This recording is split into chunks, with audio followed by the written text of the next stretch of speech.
Welcome to MIDNIGHTO2 Season 1, Episode 1. What's keeping you awake at this hour? What are the stories that you're not able to tell? This is your host, amyhsuanchiu.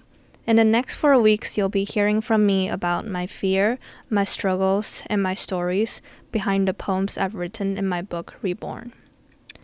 Sometimes things work out and sometimes things don't. The ones that don't become the stories, and that's when I started writing. In today's episode, I'd like to share with you a personal story behind the poem, People, on page 40 of my book, Reborn.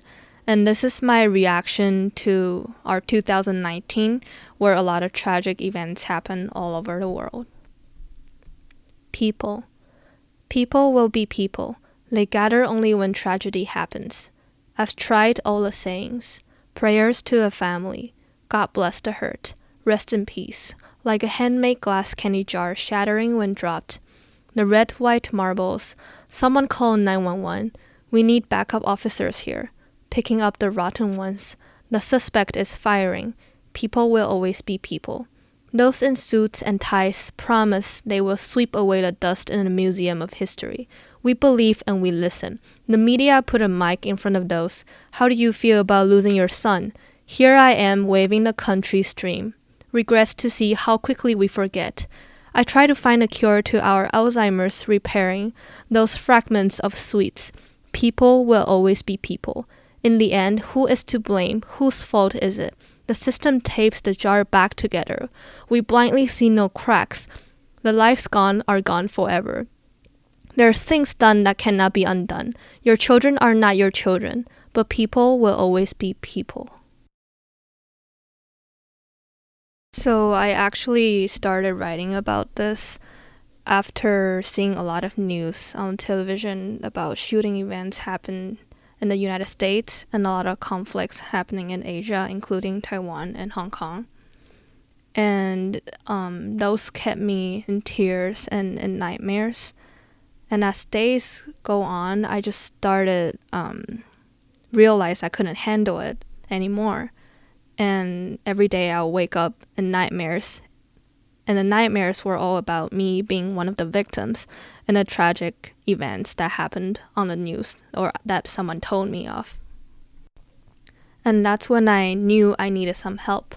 So I went into my school psychologist office and I told her about my situation. I told her that I was also the school news reporter, writing for my school newspaper. And so I was gathering a lot of news information, observing all the situations about all the tragic events that happened. And she told me that she thinks I was experiencing secondary traumatic stress disorder. And I searched up a definition of what that means.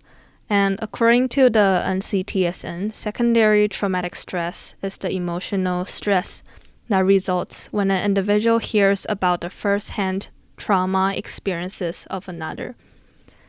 And I was very shocked to learn that that was what I was having, because I didn't expect that I could be hurt just from gathering the information and hearing about everything, including the victim stories, the family reports, and the media exposure and everything. That was what kept me awake at night.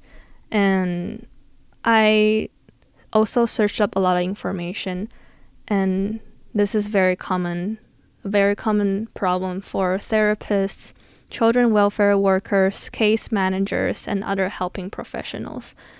And it was very common for a lot of people who were experiencing this.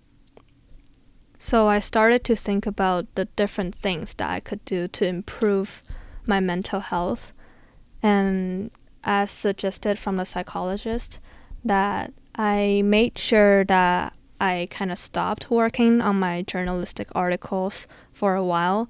So I told my editors that I couldn't really write reports for like at least a month, and I stopped receiving all the news for a while. When I see the titles of the news article that this is a tragic event that happened, I make sure that I don't click into it just because I mentally couldn't handle it at that time.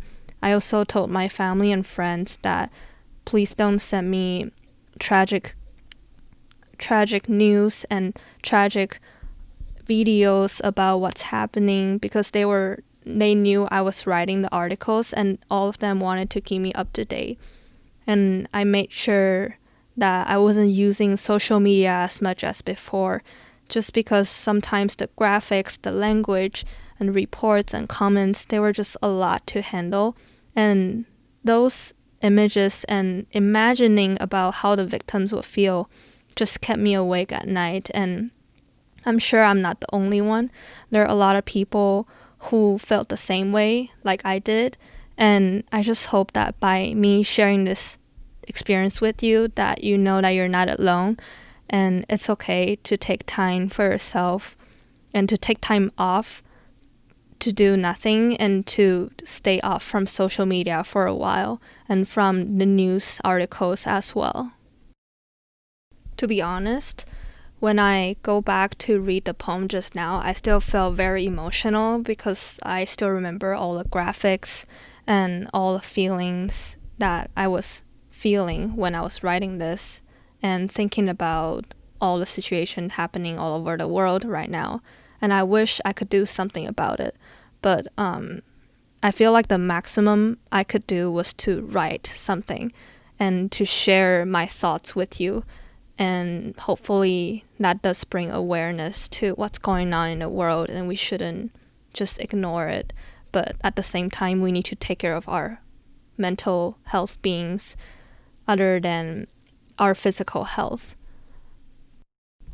And by creating the podcast MIDNIGHTO2 Season 1, I hope this is a resource and a friend for you and a tool for you, that you don't feel as lonely at night and you feel like someone is listening to your story. And I would love to hear your story. If you share something with me or you relate with something, comment, let me know, or send me an email in which I'll provide in the link below.